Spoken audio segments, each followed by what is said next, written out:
You know, there were three times in biblical parlance, three times during the New Testament citation of Jesus' activity and ministry, of the new church he's forming, the new covenant he's making. And on three separate occasions, there were important things done and said that involved principally women. And that was pretty outrageous for Jesus' time, because women, unfortunately, had almost no standing whatsoever. And for him to include that in any sense was a real step away from the traditions that were being held.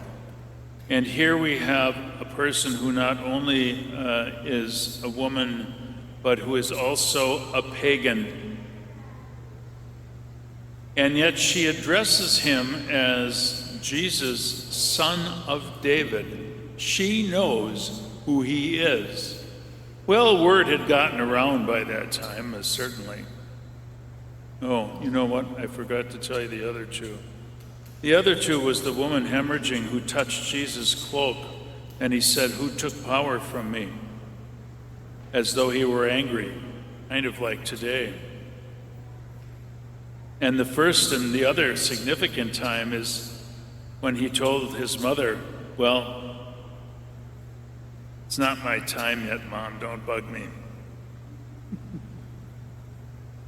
And Mary, in her infinite wisdom herself, says to the servants, "Do what he tells you." She knew he would tell them what to do. But their interactions with women, which is a minor miracle to happen in that way. And it's significant when you stop to think about what Jesus was doing in establishing a new covenant and a new church. Things were changing, and things would be different in the Christian faith.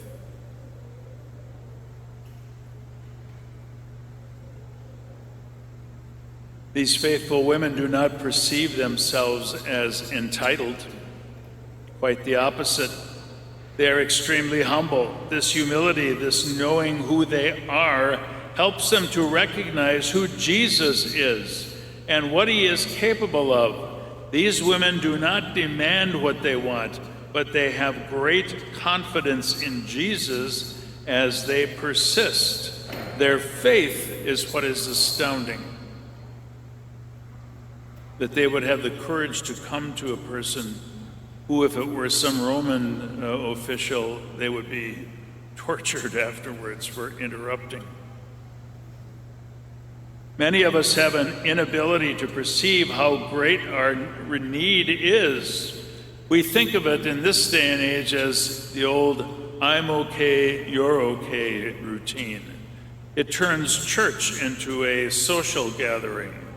It means the confessionals will remain empty. And when it happens, it's usually, "I'm not as good a person as I should be." To which I reply, "Well, welcome to the human race." Humans can't live on this earth for very long, and certainly no one other than Jesus and his mother have ever lived on this earth without committing a sin throughout their entire lives. We do.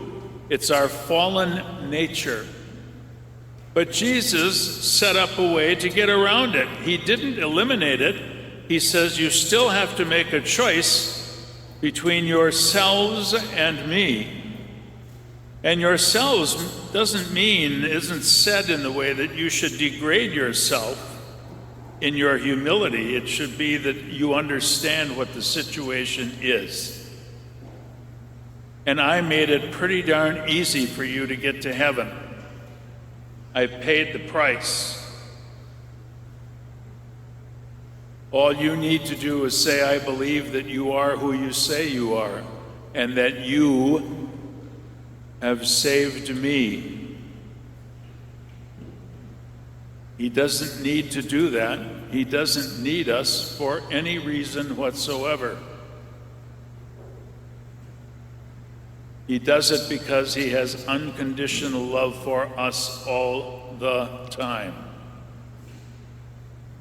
Gee, I prayed the other night and I still haven't heard and been given an answer. He has unconditional love for us all the time. He's formulating and giving you the answer even as we speak. You may not get it or understand it for several years, but it will be there. And that, when someone asks you what your faith is what your faith is. You trust God. You can, and you should. I'm part of you too. I should do the same things.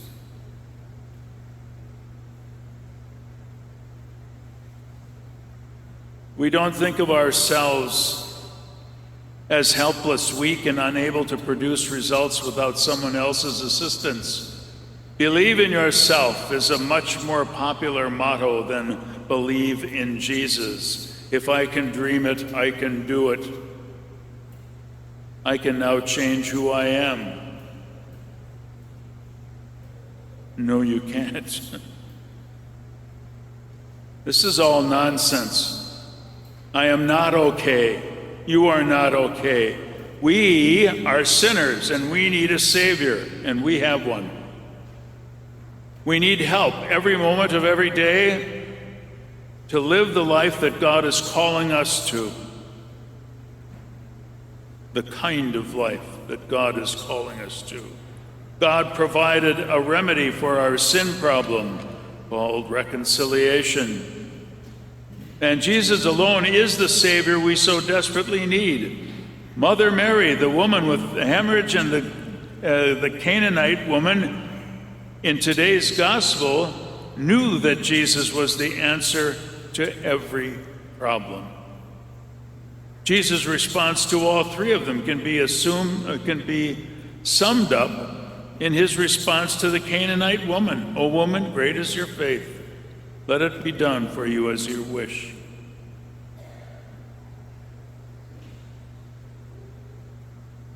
When we pass on from this life, it's not like entry into heaven is going to be saying hi and shaking Peter's hand.